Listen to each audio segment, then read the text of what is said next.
زنانه انتخاب کا پدې کې د دنیا خیر هم دی او د آخرت خیر هم دی. اخر یو خبر درته کوم، د دیندارې زنانه چې هغه د کورنۍ د تربیت او د اولاد د تربیت او د خاوند سره د خود تعامل مختلفې نمونې دي.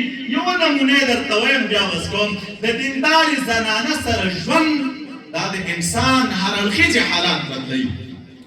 د دیندار زنانو د جملې نه په اسلامي تاریخ کې یوه زنانه تیره د ام سلیم نومیږي رضی الله تعالی عنها.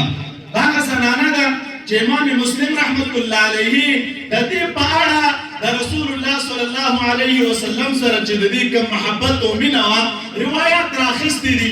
ډېره مینه د نبي علیه السلام سره لرله. یو ورځ د ورځو نه داسې راغله، د انس رضی الله عنه مور وه ده. د انس رضی الله عنه یو ورور و د همدې د مور د طرف نه. هغه حدیث مبارک کې چې د نبي علیه السلام په اخلاقو کې راځي چې محبوب داسې عجیب اخلاق لرودل چې کله به د ماشومانو نه د هغې د مرغیو د حالت پوښتنه هم کوله، لکه د دې ماشوم یو بلبله وه او مرغۍ وه دا مړه شوې وه. نبي علیه السلام ورته وفرمیل یا ابا عمیر، ابو عمیر هغه مرغۍ دې څنګه شوه، څه یې وکړل؟ دغه ابو عمیر دا د ابو طلحه صاحب زوی وه او د ام سلیم رضی الله عنها زوی وه.